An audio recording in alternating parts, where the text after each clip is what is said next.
या व्हिडिओमध्ये आपण माहिती बघणार आहोत वनरक्षक पदासाठी जी चाल चाचणी होते त्याबद्दलची संपूर्ण माहिती डिटेलमध्ये आपण व्हिडिओ बघणार आहोत।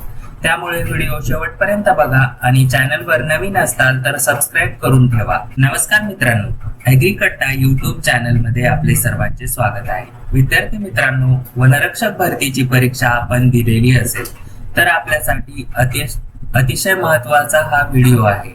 या व्हिडिओमध्ये आपण माहिती बघणार आहोत ती म्हणजे वनरक्षक पदासाठी जी चाल चाचणी होते त्याबद्दलची संपूर्ण माहिती डिटेलमध्ये आपण व्हिडिओ बघणार आहोत।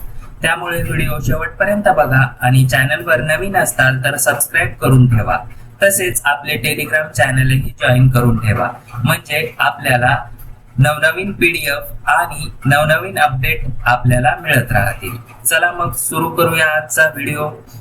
या ठिकाणी आपल्याला mahaforest.gov.in या साइटला व्हिजिट करायचे आहे। त्यानंतर भरती प्रक्रिया या टॅबवर क्लिक केल्यानंतर आपल्या समोर अशा प्रकारचा इंटरफेस येणार आहे। या ठिकाणी आपण बघू शकता final select list of forest guard, म्हणजे वनरक्षक पदाची ही फायनल सिलेक्शन लिस्ट आहे। त्यामध्ये फॉरेस्ट गार्ड नागपूर, यामध्ये सिलेक्टेड आणि वेटिंग लिस्ट अशा पद्धतीने माहिती संपूर्ण विभागाची दिलेली आहे। परंतु अद्यापपर्यंत फक्त फॉरेस्ट गार्ड ठाणे यांची वॉकिंग टेस्ट म्हणजे चाल चाचणी झालेली आहे। तर त्याबद्दलची माहिती आपण बघणार आहोत। चाल चाचणी कशी होते, ती कुठे झाली आणि किती किलोमीटर पुरुषांसाठी, किती किलोमीटर महिलांसाठी ही चाल चाचणी असते, याबद्दलची माहिती बघण्यासाठी आपल्याला या ठिकाणी वॉकिंग टेस्ट या बटनवर क्लिक केल्यानंतर आपल्या समोर एक PDF ओपन होणार आहे। ही PDF आहे विद्यार्थी मित्रांनो 13 मार्च 2024 ची। तर यामध्ये काय दिलेलं आहे, वनरक्षक गट क पदाकरिता अंतिम निवड सूची व प्रतीक्षा यादी प्रादेशिक निवड समितीच्या मान्यतेने mahaforest.gov.in या संकेतस्थळावर प्रसिद्ध करण्यात आलेली आहे। त्यामध्ये दिलेलं आहे वनरक्षक वन विभागातील आघाडीचे पद असून वनक्षेत्रात पायी गस्त घालावी लागते, म्हणजे जे आपले विद्यार्थी मित्र वनरक्षक म्हणून लागलेले आहेत यांना आपल्या फॉरेस्ट मध्ये पायी फिरावे लागते। त्यामुळे वनरक्षक हे शारीरिक दृष्ट्या सदृढ असणे अत्यंत गरजेचे आहे। वनरक्षक पदासाठी 4 तासात पुरुष उमेदवारांनी 25 किलोमीटर व महिला उमेदवारांनी 16 किलोमीटर चालण्याची शारीरिक क्षमता चाचणी विहित करण्यात आलेली आहे। विद्यार्थी मित्रांनो, आपले जे पुरुष विद्यार्थी मित्र आहेत त्यांना 25 किलोमीटर किती वेळात कंप्लीट करायचं आहे, तर 4 तासामध्ये, आणि महिला उमेदवारांना 16 किलोमीटर हे 4 तासामध्ये तुम्ही चालू शकता किंवा पळू शकता, कोणत्याही पद्धतीने करू शकता, पण तुम्हाला 16 किलोमीटर महिलांसाठी आणि 25 किलोमीटर हे पुरुषांसाठी अंतर कापणे आवश्यक आहे। अशी चालण्याची शारीरिक तग धरण्याची म्हणजे आपली स्टॅमिना टेस्ट होत असते। तर ही ठाणे विभागाची कधी झालेली आहे, तर ती झालेली आहे 18 मार्च 2024 रोजी सकाळी 6 वाजता संजय गांधी राष्ट्रीय उद्यान बोरिवली पूर्व मुंबई या ठिकाणी ही आपली चाल चाचणी झालेली आहे। शारीरिक क्षमता चाचणीद्वारे पुरुष उमेदवारांना 25 किलोमीटर व महिला उमेदवारांना 16 किलोमीटर जसे की वर सांगितलेलेच आहे। हे चालून किंवा धावून, आपण म्हटल्याप्रमाणे चालू पण शकता आणि धावून पण कंप्लीट करू शकता। जास्तीत जास्त आपल्याला 4 तासामध्ये हे कंप्लीट करणे आवश्यक आहे। आणि अत्यंत महत्वाची टिप आहे ही, हा पॉइंट अत्यंत महत्वाचा आहे, जे उमेदवार सदर चाल चाचणी 4 तासांच्या आत पूर्ण करू शकणार नाहीत, म्हणजे असे विद्यार्थी जे की 4 तासाच्या आत ही चाल चाचणी पूर्ण करू शकणार नाहीत, म्हणजे महिला उमेदवार असो किंवा पुरुष उमेदवार असो, दोन्हींसाठीही ही चाल चाचणी 4 तासांच्या आत कंप्लीट करणे अत्यंत गरजेचे आहे। 4 तासाच्या वर जर केलं तर असे विद्यार्थी भरती प्रक्रियेतून बाद ठरणार आहेत, असे या ठिकाणी देण्यात आलेले आहे। तर आपल्याला चाल चाचणी लवकरच होणार आहेत सर्व वनक्षेत्रातील।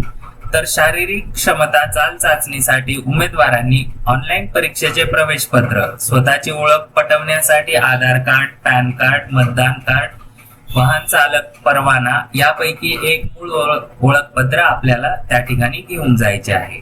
आणि शारीरिकदृष्ट्या सदृढ असल्याबाबतचे शासकीय वैद्यकीय अधिकारी यांचेकडील वैद्यकीय प्रमाणपत्र, जे की आपल्याला खाली त्यांनी दिलेले आहे. परिशिष्ट अ प्रमाणे स्वतःचे वचनपत्र सोबतच्या परिशिष्ट ब त्यांनी दिलेले आहे, त्यामध्ये आपल्याला माहिती भरून त्याची प्रिंटआउट काढून घेऊन जायची आहे. दोन्ही प्रमाणपत्र सादर केलेल्या उमेदवारांना शारीरिक क्षमता चाचणीसाठी प्रवेश देण्यात येणार आहे. परिशिष्ट अ म्हणजे काय आहे? शासकीय वैद्यकीय अधिकारी यांनी दिलेले वैद्यकीय प्रमाणपत्र, म्हणजे तुम्ही शारीरिकदृष्ट्या सदृढ आहात की तुम्ही हे अंतर आहे महिला उमेदवारांसाठी 16 किलोमीटर आणि पुरुष उमेदवारांसाठी 25 किलोमीटर तुम्ही चालण्यासाठी सक्षम आहात, अशा प्रकारचे प्रमाणपत्र आपल्याला शासकीय वैद्यकीय अधिकारी यांच्याकडून घेऊन जायचे आहे. आणि स्वतःचे वचनपत्र ज्यामध्ये लिहून द्यायचे आहे ते त्यांनी खाली दिलेले आहे. परिशिष्ट ब आहे ते. या ठिकाणी आपण बघू शकता मित्रांनो, परिशिष्ट अ वनरक्षक भरती प्रक्रिया सन 2023 शारीरिक दृष्ट्या सदृढ असल्याचे प्रमाणपत्र. उमेदवाराचा पात्र यादीतील अनुक्रमांक टाकायचा आहे, त्यानंतर संपूर्ण नाव टाकायचे आहे. महिला पुरुष उमेदवारांसाठी एकच आहे हे फॉर्मॅट. पदाचे नाव त्यांनी दिलेले आहे आणि या ठिकाणी शासकीय वैद्यकीय अधिकाऱ्यांची सही व शिक्का येणार आहे आणि दिनांक आणि ठिकाण टाकून घ्यायचे आहे आणि येथे पासपोर्ट साइज फोटो चिटकवायचा आहे. त्यावर वैद्यकीय अधिकाऱ्यांची क्रॉस सिग्नेचर असणार आहे. हे आपण पूर्ण चेक करून घेऊन जायचे आहे. आणि परिशिष्ट ब आहे त्यामध्ये शारीरिक दृष्ट्या सदृढ असल्याबाबत द्यावयाचे वचनपत्र. या वचनपत्रामध्ये काय दिलेलं आहे? मी खालील सही करणार वचनपत्र लिहून देतो की वनरक्षक भरती 2023 मध्ये उमेदवार म्हणून आवेदन पत्र दाखल केलेले आहे.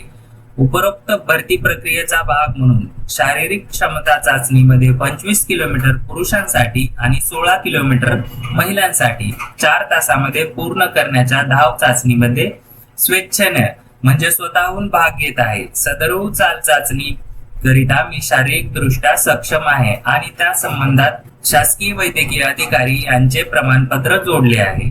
सदर शारीरिक क्षमता स्पर्धात्मक चाल चाचणी दरम्यान माझी शारीरिक वा कोणत्याही प्रकारची हानी झाल्यास यास शासन जबाबदार राहणार नाही, हे त्यांनी आपल्याकडून लिहून घेतलेले आहे. म्हणजे आपण शारीरिक दृष्ट्या सुदृढ आहोत हे वैद्यकीय अधिकाऱ्यानेही लिहून देणे गरजेचे आहे आणि आपण स्वतःही लिहून देणे गरजेचे आहे. तसेच आपण विद्यार्थी मित्रांनो, आपणही काळजी घ्यायची आहे की आपल्याला कुठल्याही प्रकारची हानी त्या ठिकाणी होणार नाही. यामध्ये शासन तर कुठल्याही प्रकारे जबाबदारी घेणार नाहीये. याबद्दलचाच हा फॉर्मॅट आहे.